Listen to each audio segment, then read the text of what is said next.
Police, emergency. Yes, my daughter's gone missing for the past 3 days. She is in a relationship with a guy. She's been stopping at his place. I have been around there, and the place is in darkness. It's not like her that I can't get in touch with her. I am so panicky and scared. Please.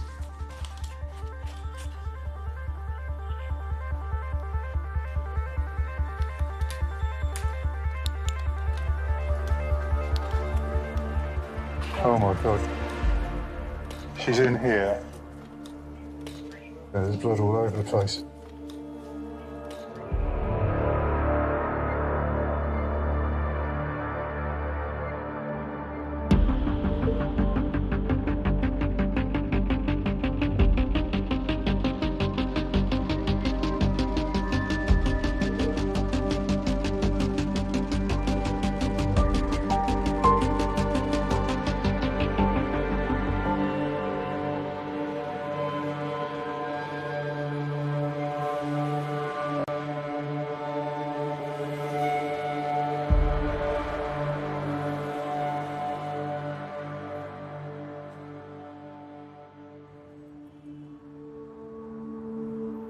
West Midlands Police have discovered the body of 32-year-old Marlene Doyle at a flat near Coventry city centre.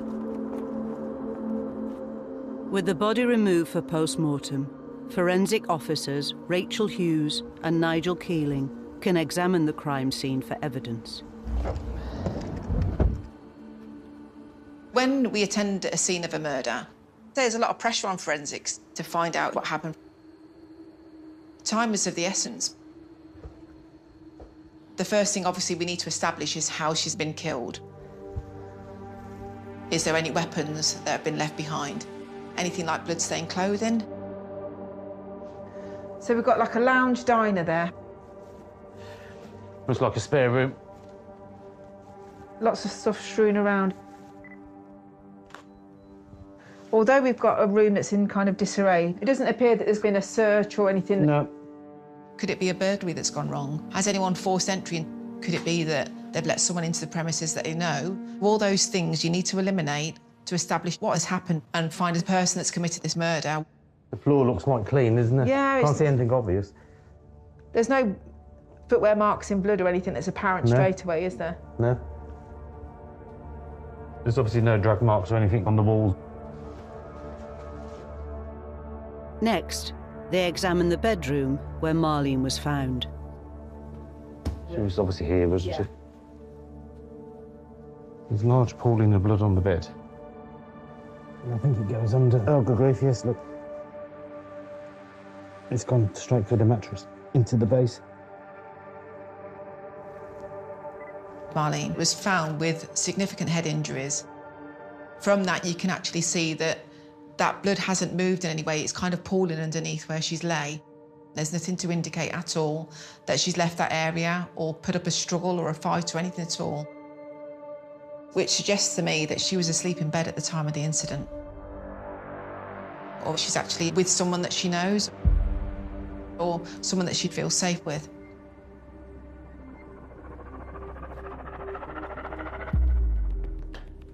Whilst the forensic search of the crime scene continues, the case is handed to the homicide team to investigate. OK then, Andy, what do you know? Well, essentially we've got a deceased female, Marlene Doyle. Her mother called us to report severe concerns for her safety. She'd not heard of her for a number of days, which is really unusual. Officers have gone round, forced entry, found Marlene deceased in a bed with quite clearly severe facial injuries. It's a guy called Patrick Skopinski, his flat, a boyfriend of hers. We've secured the scene and we've set the post-mortem for tomorrow. OK. So we've got Patrick outstanding. He does live there, but he's not there now. He's not reported anything to us. No. So that's suspicious in itself. So the priority is we find Patrick and we make sure that we do what we need around the forensics police. Yeah, absolutely. A manhunt is launched for Marlene's partner, Patrick Skupinski. Acting with urgency is vital in a murder investigation. Marlene was a young woman who had lost her life in the most horrific way. The fact that she's been reported missing for 3 days, we're already playing catch-up to some extent, really. Evidence could quite easily be lost, which makes forensics vital.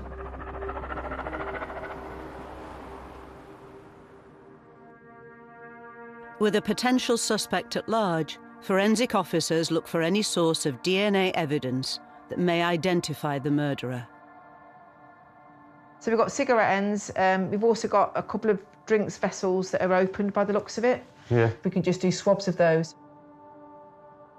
When you have something that potentially comes in as a domestic murder, you've still got to be able to rule out the fact that there isn't a third party involved. And the windows. The window's secured. All secured, isn't it? There's no other way that they've exited that bedroom other than coming through this hallway.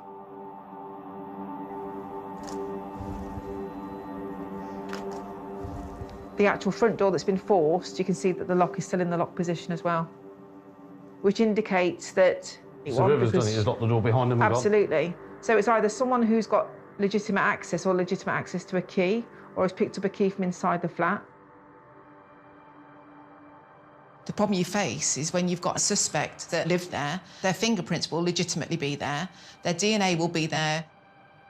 So what you're trying to do then is link the suspect to the actual murder itself, as opposed to just linking them to being in there at some point in time.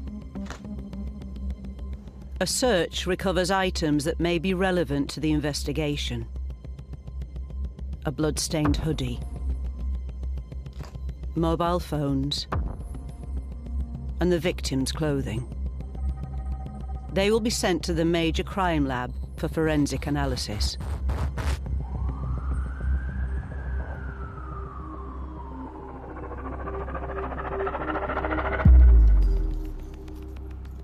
Officers searching for Patrick Skupinski This one.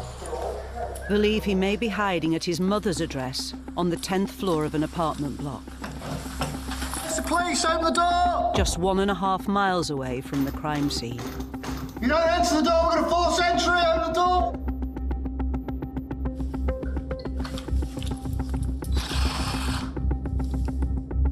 Show me your hands.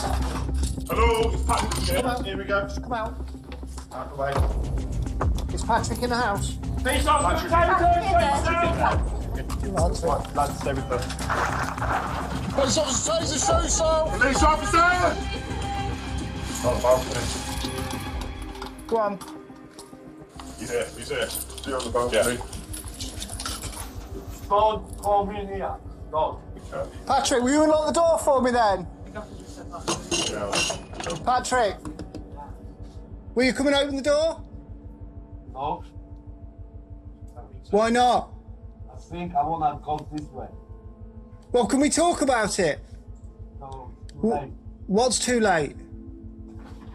Push me. I don't want to. I'm scared to do myself. Well, nobody wants you to do that. Your mum's here. She doesn't want you to do that. No, don't do that. If I offer you my hand, will you come in?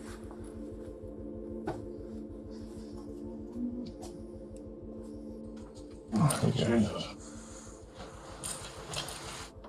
That's it. Good man. Hello, matey. Come on. Just put your hands to the front, pal. Listen to what Macaulay says. I'm arresting you on suspicion of murder. You do not have to say anything that may harm your defence. Anything you do say, maybe you never do it. Threatening to throw yourself off a balcony, it is suspicious.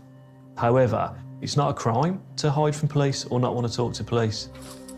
It doesn't prove that Patrick was responsible for Marlene's murder. Take a seat, pal. Patrick Skupinski is taken into custody. You're going to have to come with us. Yeah. Along with his mother, Hannah, who is suspected of harbouring him. Hello there, you all right? A police drone operator reports seeing Patrick throw an object off the balcony before his arrest. So if he dropped something really close to the building, there's a chance that something could have been down there. In a search, officers retrieve a metal peg from the ground below the flat. Why is he trying to discard an item? Is that our murder weapon? We need to get that forensically examined as soon as possible.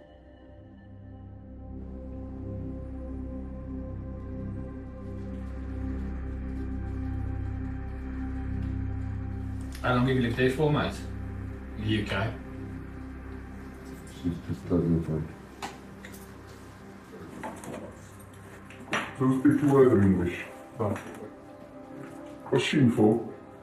Assisting offender and murder. Patrick's clothing is seized.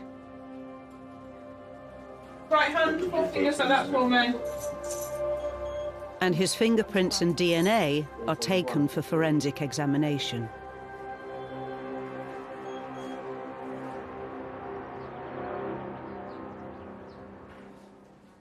With the suspect in custody, Rachel calls detectives with the results of the post-mortem. Homicide team, Andy Wareham speaking. Hi, Andy. The post-mortem results come through, and the cause of death was blunt force trauma to the head. There's nothing on her hands, no defensive wounds at all. That can sometimes indicate that it's been done by someone that knows them. On the examination of the hyoid bone, the bone that is in the neck, there is 1 fracture to the left side and 2 fractures to the right, caused by forceful compression of the neck. These fractures show features that indicate that they happened 4 to 10 days prior to the death. Right, OK. So I wonder whether there's been sort of an escalation of things over a few days, really, prior to Marlene dying.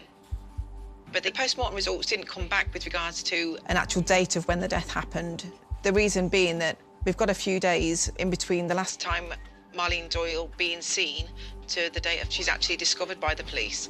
The date of death is massive for us to try and work that out. Without a time of death, detectives are no closer to knowing what happened to Marlene in the days she was missing. Unfortunately, we do deal with a lot of domestic murders. It can start with bullying, controlling coercive behaviour and escalate, and a lot of it can go on behind closed doors. With no witnesses, to prove a domestic murder is quite difficult. So the time of death is very important for the investigation. A check of custody records reveals this is not the first time Patrick Skupinski has been arrested. Patrick's got 6 previous convictions, the most recent being in 2013, where he was convicted of a Section 18 wounding against his ex-partner. And interestingly, he attacked her in bed. OK. From a house-to-house perspective, we spoke to the flat adjacent, who says that she hears upstairs lots of shouting, lots of stomping around, and it kind of paints a picture as to how frequent, I suppose, this is. OK. Nanette, if you can start to think about interviewing. Yeah.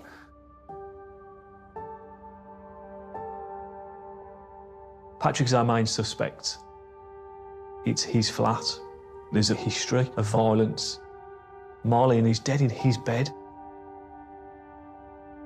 We really need to get him to account for himself.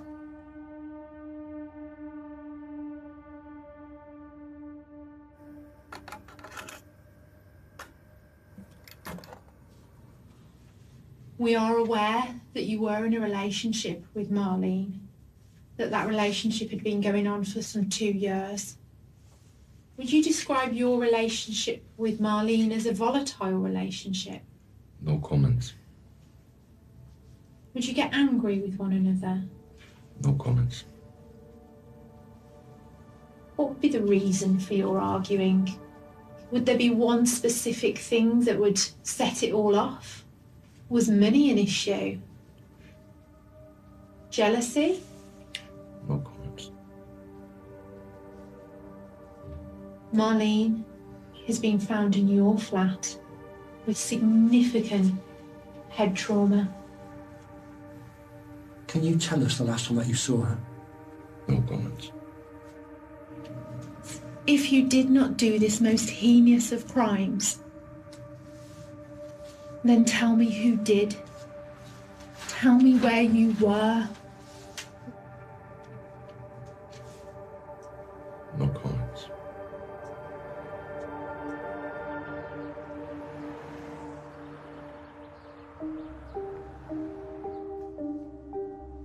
With Patrick refusing to speak to the police, forensic evidence linking him to the murder will be vital.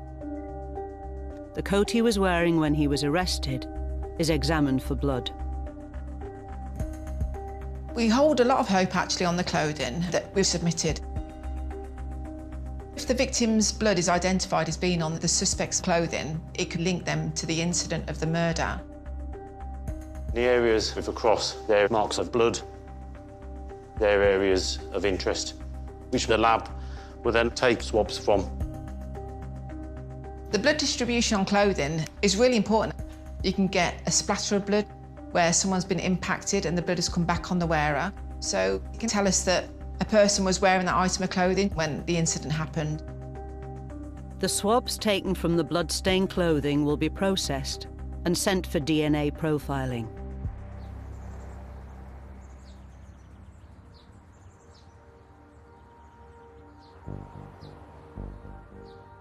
Bloodstains at the murder scene may also prove crucial to the investigation. Blood pattern expert Andrew Palmer is called in to examine the flat. So there's a fair amount of blood in here. Yeah, let's look at this one. Blood pattern analysis is a scientific method we can use to help determine the events or actions that have taken place.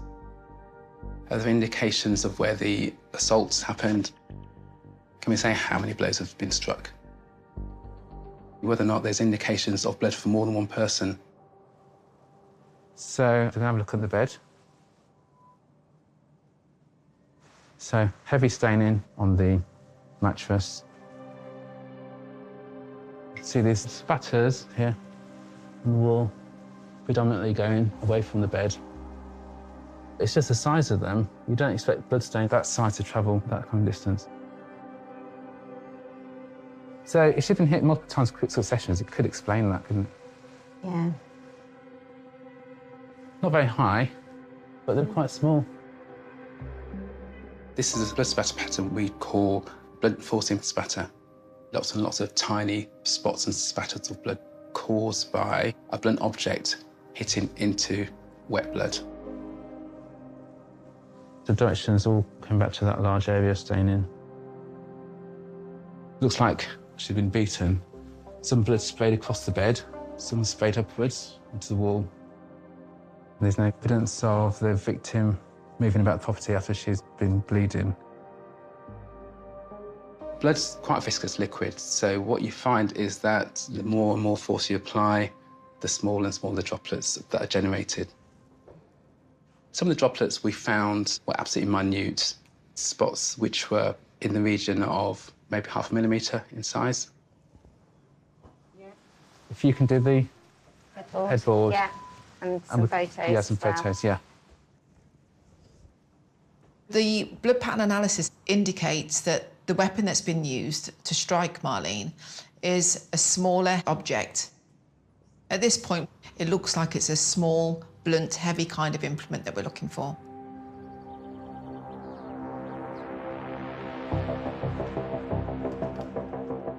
The metal peg that was reportedly thrown by the suspect at the time of arrest is sent for forensic examination.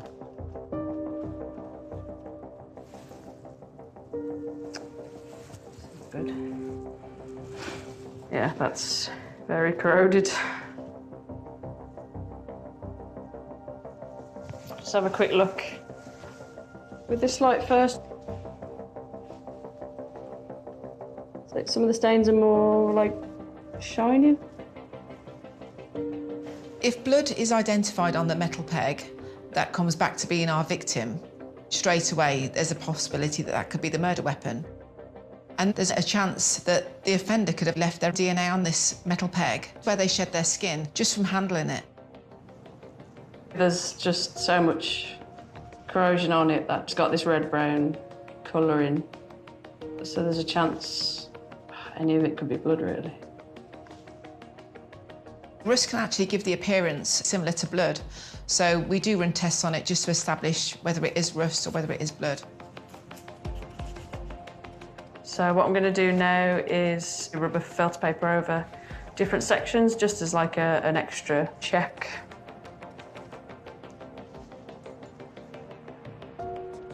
A fast reactive chemical test can detect the presence of hemoglobin, the protein used by red blood cells to carry oxygen. If blood is present, the liquid will turn blue or green. Interesting. There's a slight reaction. It's coming up a bit there, but the colour's not right. Yeah, it's negative. That it's not a blood-stained item.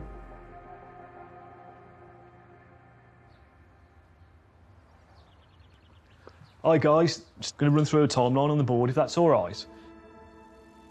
With initial forensics providing no link between Patrick and the murder, detectives need to find evidence to pinpoint the likely time of Marlene's death and the suspect's whereabouts. The last time anybody spoke to Marlene on the phone is on the evening of the 15th at about 9:30, and that was father. Marlene's reported to us on the 19th by Mum reporting that she's been missing for the last few days. She's been trying to get hold of her, can't get in contact with her. 20th, Marlene's been found deceased. I'm assuming she's died between the 15th of Jan and 20th. We don't know when. So I'm just keen to get us all out there and get as much CCTV as we can. Patrick's our main suspect, but we don't have any witness to this crime, so we have to build evidence of who's responsible. Establishing when Marlene was killed is vitally important to rule Patrick in as a murder suspect or not. At this stage, we've got a 5-day window when she could have died. So, is there any CCTV in the block of flats? Or on the residential street outside, which could establish Marlene's last movement? Hiya, it's West Midlands Police. Hello there. Sorry to trouble you. And who was in the flat at that time?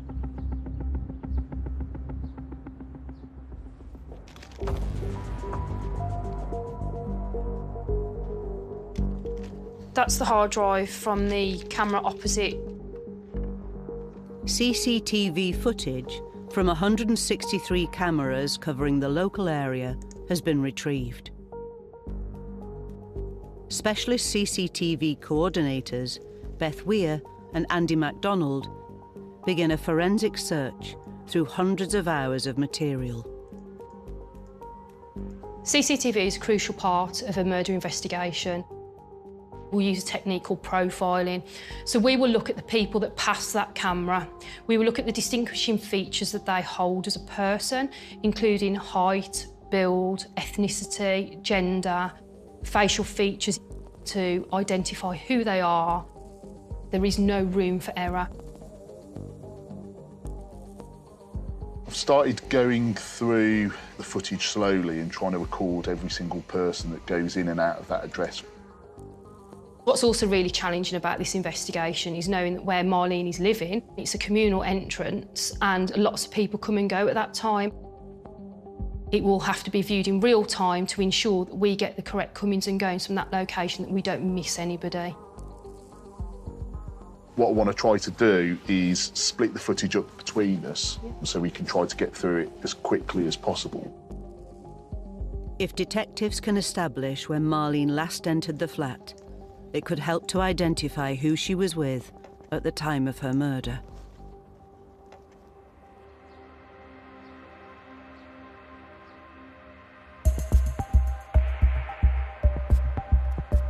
While CCTV is analysed, testing for DNA continues on items recovered from the crime scene to establish who was present at the flat.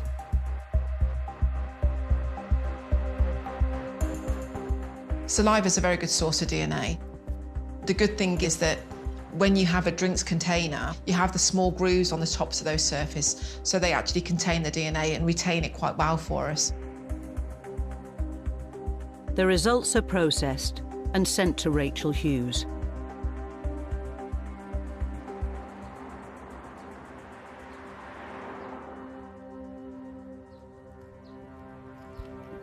OK, Andy, so if we can just get up to speed with where we are with regards to all the things that we've sent off and that we've got results on. So we didn't find anything in the bedroom or in the lounge that we could say was the murder weapon that was used on Marlene.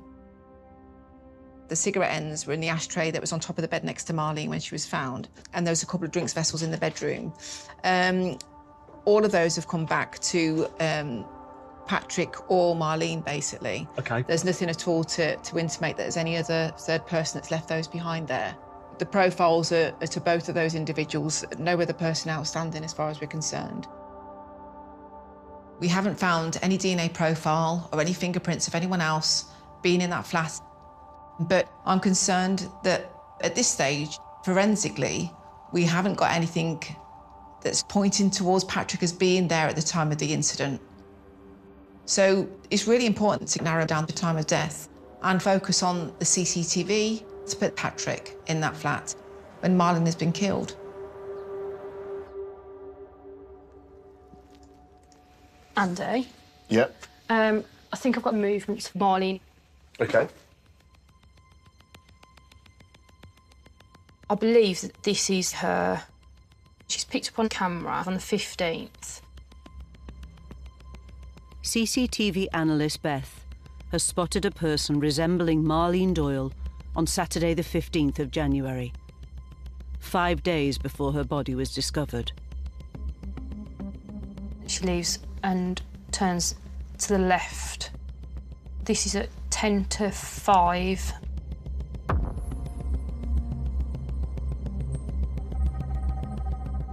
We've then tracked her down the post office. It's there really that you see. This is the victim. She's got dark coloured trousers with a lighter coloured stripe down each leg. Yeah, it's certainly consistent to the trousers recovered from the crime scene. Yeah, so she's now carrying a carry bag in her left hand. And then you can just see her making into the picture. And this is approximately 7 minutes past 5, so she's out for 17 minutes. This is the last time we see her going on CCTV. Security light comes on, you can clearly see the bag in her left hand. It's certainly consistent to the person we've just seen.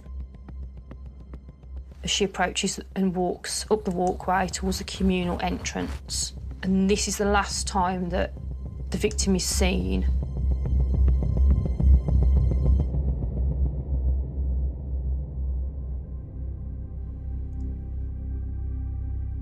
We know from CCTV that the last time that Marlene was seen alive was on the 15th of January.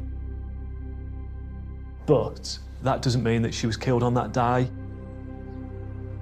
It's vitally important that we find out, did she use a phone? Did any family or friends speak to her after she's seen walking in for the last time?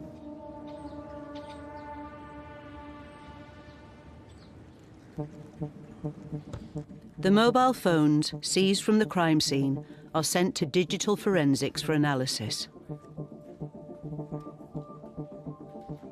But before any data can be extracted, they must first be made secure. So we put it inside of this Faraday box to make sure that it can't receive any signals. This means that it can't be wiped remotely. A Faraday box stops any interference from signals or any tampering, basically, so retains the evidence within the phone. So all we're going to do now is just put it into flight mode, and then once the handset's in flight mode, we can remove it from the Faraday box.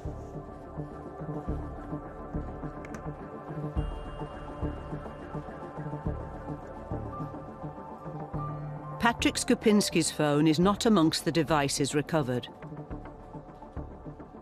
But one handset, registered to Marlene, is sent to a data recovery specialist to analyse. The good thing is now with phones, we can actually track people's movements that would help with regards to a time of death. It's going to be important to work out when Marlene's phone was last used.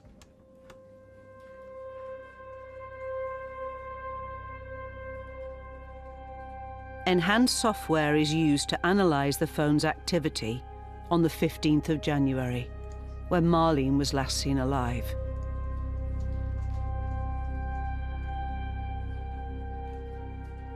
We've extracted the data from the victim's phone, so we can see all of the user information, we can see all the system information.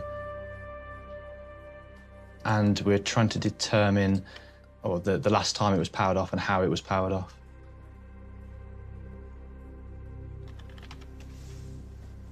So if I do a search for power off, that'll search across all of the files in there and return any results that match those keywords. We've got 2 results.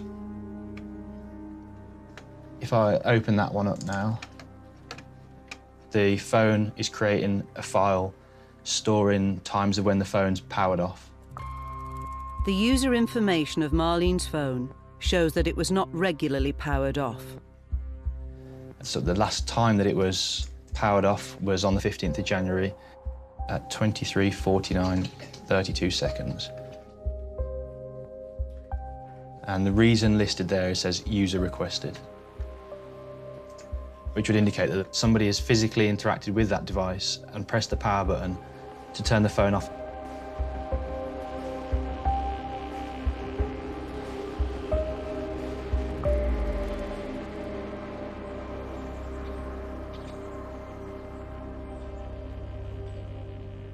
Now the CCTV analysts know the exact time that Marlene's phone was switched off. They can narrow the focus of their search. This is it. So it's the beginning of this one, is when he comes out.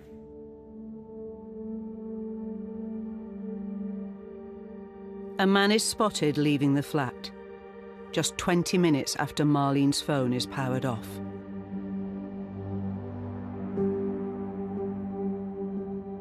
Build-wise, height-wise, that could be Patrick. But then, around 20, so about 11 or so minutes later, we've got that person coming from the left-hand side, but they're with somebody else. Okay.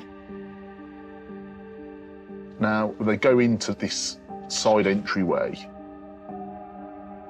but I don't think they get in. So they've sort of disappeared from view momentarily. This is them coming out now. Oh, so they're there. So they're there for like a minute, if that. CCTV shows the man thought to be Patrick leave the area with an unknown male out of range of cameras. CCTV, it's not always crystal clear. Sometimes it can be obstructed.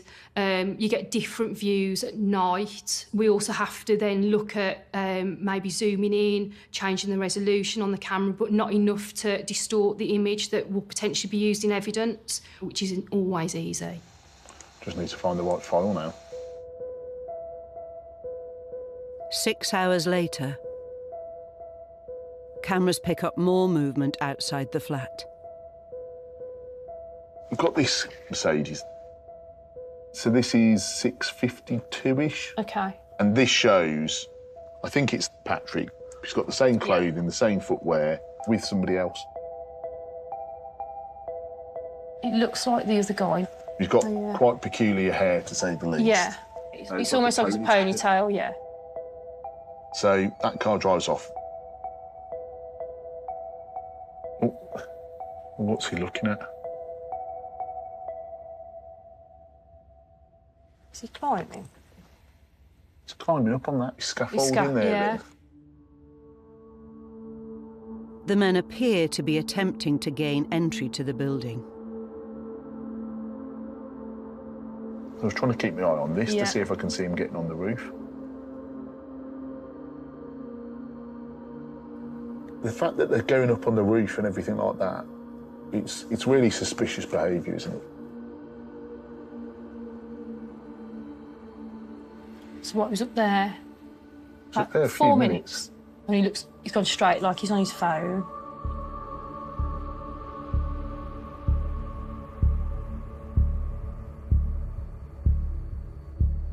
And then we see somebody else come.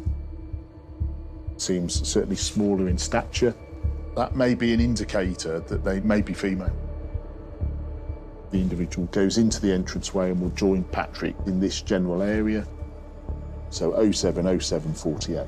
This is when they're last in view. All three are seen to finally enter the building after a neighbour buzzes them in. So 10 minutes has gone now, and now we've got 3 people coming out. One's clearly got a big bag. So what's he got in that bag?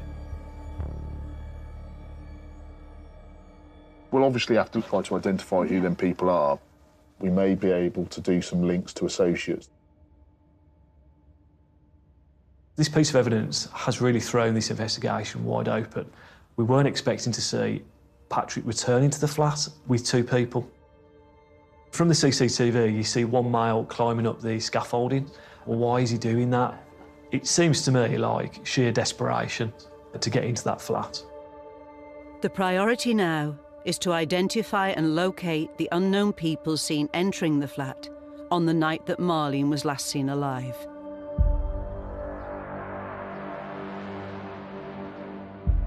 The new CCTV evidence is presented to Patrick in interview. This investigation has been progressing and more information has come to light. Presenting CCTV in an interview can be a turning point. It can be the point that they may start talking. It's hard for a suspect to be presented with CCTV. It's black and white, it's there in front of them. It's tough for them to hide behind. What we do know is that Marlene was still alive on Saturday, the 15th of January. We have CCTV. We know that a male fitting your description leaves 9 minutes past midnight. Tell me about that. Where do you go then? I can't remember. I was to go to the shop, You go to the shop at midnight. but I didn't get there because I realized I've got no money on. So you don't actually reach there because you No. have no money. Yeah. And I've come back. So you come back, yeah? Yeah. And I couldn't get in.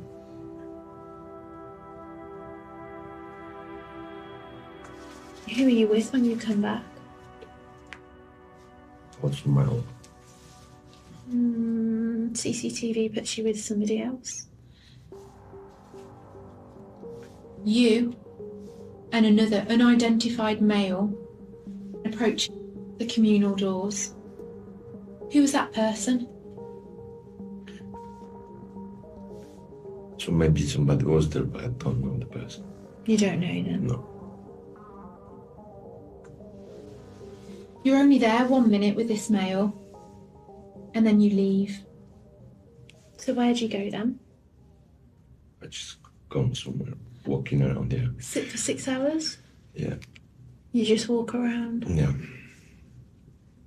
Oh, bullshit, come on. Marlene, your girlfriend, is dead. What's going on? I did not kill her. Please, for Marlene. I not kill my future wife. Can we stop in here, please? You want to stop? Yeah. Okay. We will stop.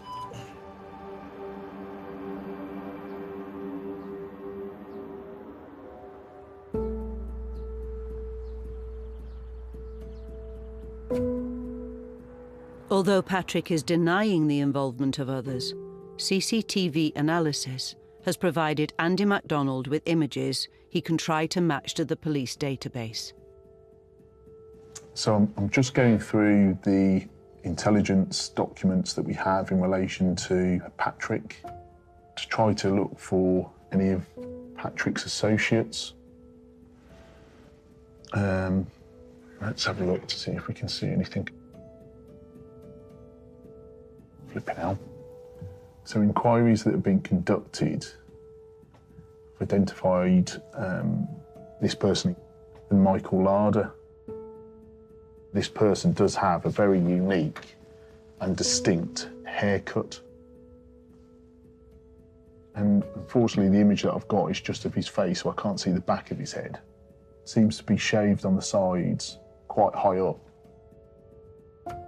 But certainly there's consistencies in the way this person's hairstyle is with that of the person on the CCTV footage. Their association to Patrick would appear to be there from the intelligence documents. He does have a partner, I think it is, that's Kinga Rybacker. So it could quite easily be that Kinga is that person that is with them. The sooner we get somebody in custody, if they are in fact involved in the offence, the more likely we can obtain further evidence before they have opportunity to dispose of anything.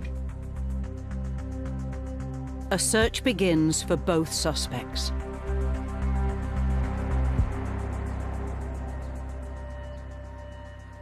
In digital forensics, hundreds of messages and call logs have been recovered from Marlene's phone. Detectives can now use the CCTV timeline to analyse the crucial days leading up to her death. Looking at this stream of messages, there seems to be a lot of missed calls being received by Marlene. They're from a contact called Modge Maz Patrick. You start to make me angry. This, to me, is because she's not answering his calls. Another message a few moments later. You push me to be stupid.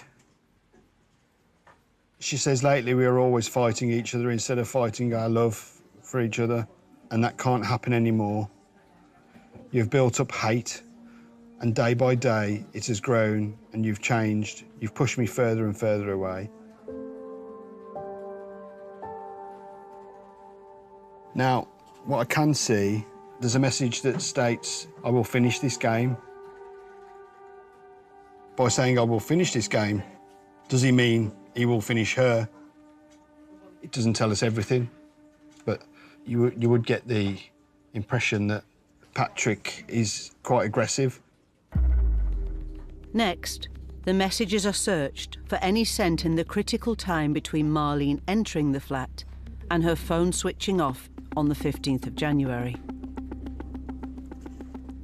You can see messages from Patrick accusing Marlene of having affairs, and on the evening of the 15th of the 1st, Marlene messages an unknown number,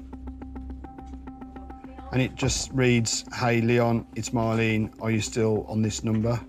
Love and miss you." That could be taken the wrong way if read by a jealous partner.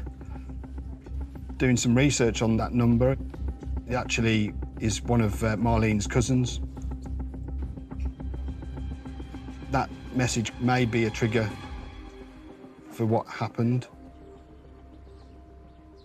At 23:49, Marlene's phone is actually powered down. Okay. But what we also know is that that phone's never been switched back on. The evidence gathered from Marlene's phone includes a forensic analysis of her call logs in the final hour before her phone was powered off. There's a call here, 23:01. Marlene's phone calls Hannah Skripinski, Patrick's mum, for a 54-second conversation. That in itself is quite unusual because from what we gather, Hannah does not speak English. We know from the family that Marlene doesn't speak Polish either. No. So that's an interesting conversation, is it, for 54 seconds?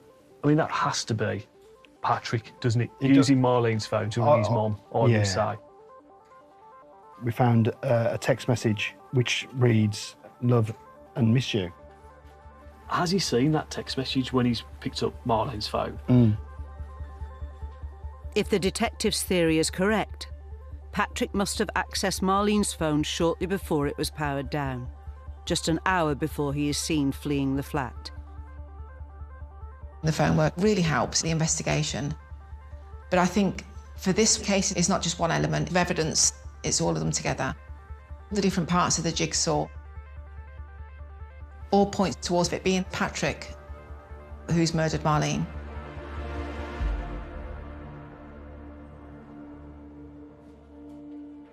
The couple identified by CCTV analysis, Michael Larder and Kinga Rybatska, have been located and brought into custody. Do you understand the allegation that's been made? Not really. Okay, somebody's committed a crime, okay, and that you've been part of helping that person commit that crime. Ja w ogóle nie wiem, co ja tutaj robię w tym momencie. All three suspects who police believe have assisted Patrick, Michael, Kinga, and his mum Hannah, are taken to give their accounts in interview.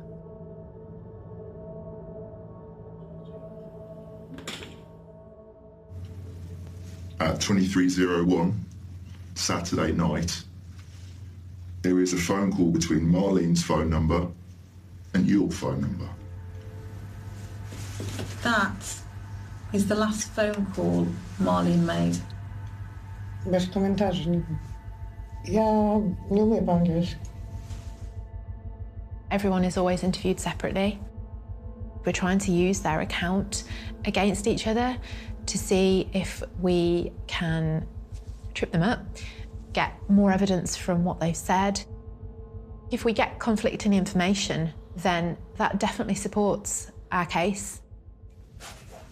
W sobotę siedziałam ze znajomymi i z moim partnerem. Oglądaliśmy walkę. Kto tam jeszcze był? Kolega razem ze swoją koleżanką poznaną z internetu.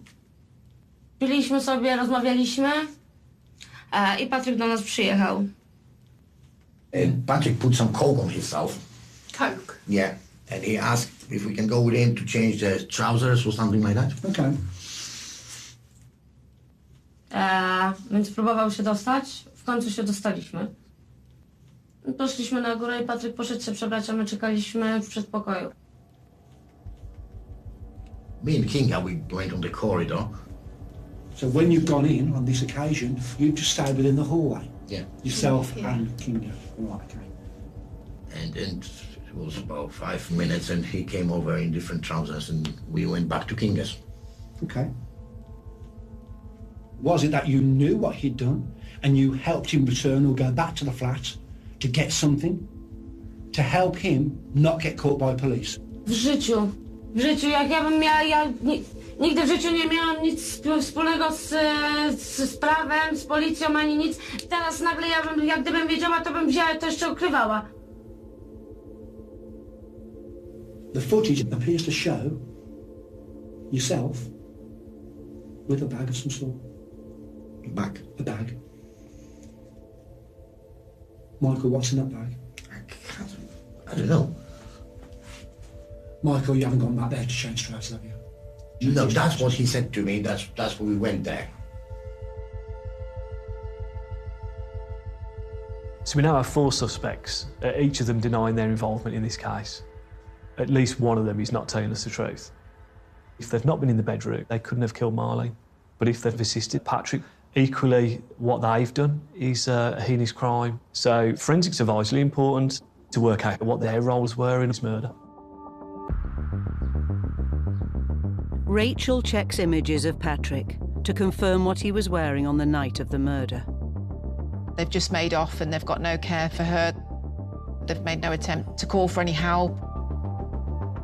We've recovered items of clothing that we can see that the suspect is wearing on CCTV when Patrick exited that flat, namely a light-coloured hoodie and also like a khaki green jacket that was seen to be wearing that over the top of the hoodie.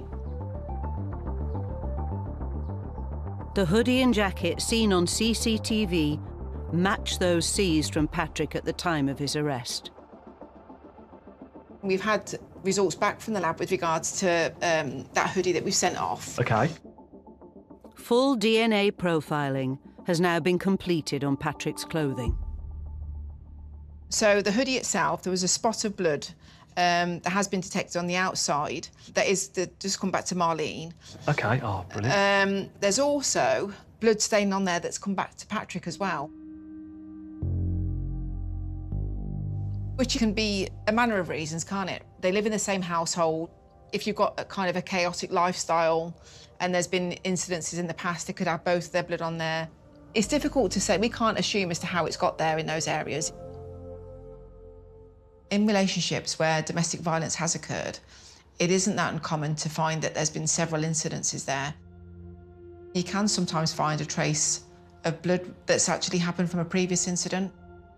The green jacket itself, there is blood that's come back to Marlene Doyle, which was actually on the inside lower back of the jacket. Right, OK, interesting. Yeah. There's also, on the outside lower back area, some blood staining that's come back to Patrick Skabinski. Right, OK. So we've got blood on the green khaki jacket. That's right. On the inside, yeah. But we've got blood on the outside of the hoodie found in the spare room. Yeah, yeah. So was he wearing the hoodie when he murdered Marlene? Yeah. And then did he put that khaki jacket on in order to leave the flat? It is quite unusual, isn't it, really? I would say the evidence speaks volumes because we haven't found anything that's identified another individual as being within the flat. That tells me that there were only two people in that flat when Marlene was murdered, and that was Marlene and Patrick. It's all pointing towards one individual as being responsible, which would be Patrick Skabinski. Detectives tracked down one of the people present at Michael and Kinga's flat on the night Patrick was there and Marlene is believed to have been murdered. She is brought in for questioning. You've been asked by the police to talk about attending an address in Coventry. Tell me about that. Siedzieliśmy, rozmawialiśmy, piliśmy. Fajna atmosfera była. No i przyszedł. Nerwowy. Okay. What happened then? Chodził po tej kuchni, nie wiedział, co ze sobą zrobić. Krzyczał, że jak ona mi wkurwia, coś tam, no to no nienormalny to nie był głos.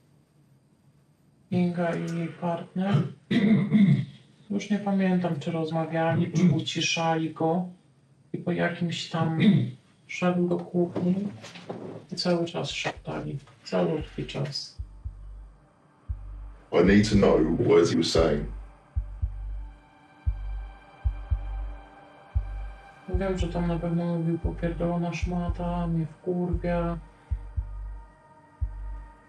Dla mnie on był zdenerwowany po takiej kłótni z żoną, z dziewczyną po prostu. The witness is taken to an ID parade. If you'd like to take a seat there, please. Detectives must confirm if the male she has described is in fact prime suspect, Patrick Skabinski. I'd like to show you a video film which contains the images of 9 people, numbered 1 to 9.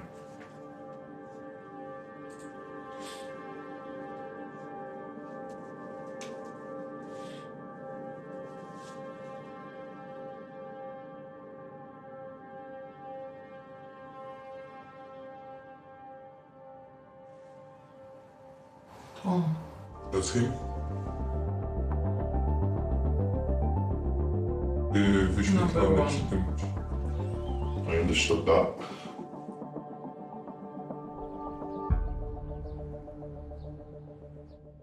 Andy meets with DI Adam Jobson to review all the evidence. So, the significant witness. She's positively identified Patrick as the person who she describes as the nervous male. So in terms of CCTV then? So we've got the comings and goings of the offenders. But we're happy that Kinga and Lada wouldn't have been in the flat at the time that incident's already taken place. No, you're right. They're in there for 9 minutes, which again, when you talk about walking up the stairs, down the stairs, and everything that would have had to have happened in the flat, it's not a great deal of time. As you know, we didn't get a phone for Patrick. But the evidence from Marlene's phone in particular is damning. There's messages on her phone from Patrick to her which said, I will finish this game. And that, for me, is like a clear threat. Yeah. We've got a text message from about 7:30 on the 15th from Marlene to her cousin, which says, Are you still on this number? Miss and love you. We know Patrick is controlling, and I think that may be the point in which he's had red mist, has gone into the bedroom and has obviously murdered her. Patrick's had an argument with Marlene. He's got an abusive relationship with Marlene. He's got motive to kill her. You've got different strands of evidence, which when you put them together, it builds a really damning picture.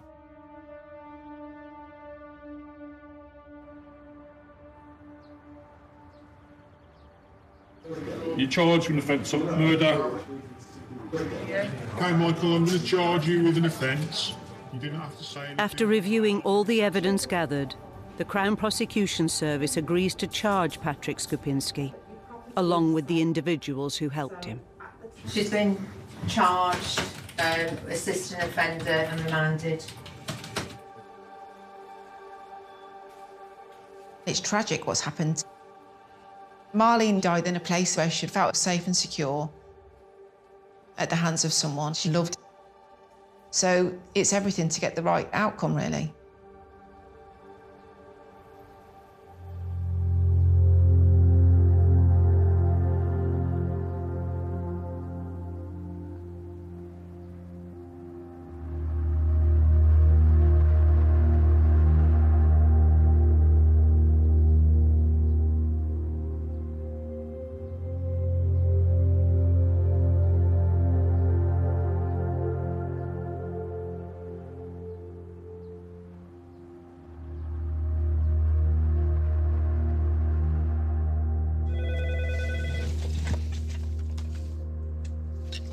Crime scene coordinators, Rachel Hughes, how can I help?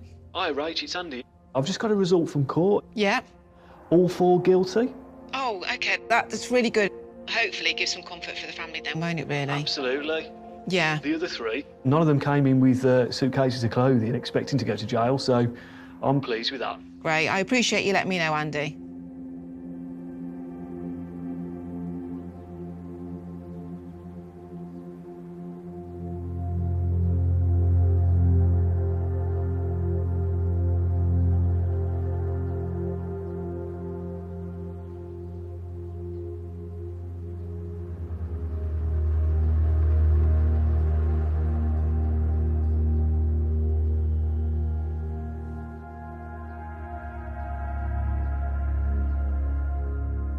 Without the use of forensics, on the whole, there's no way in which we'd have been able to provide such a compelling picture for the jury. This is a violent and brutal murder by Patrick Skupinski, who's a dangerous and violent man. I'm just glad we got the right result for Marlene and her family.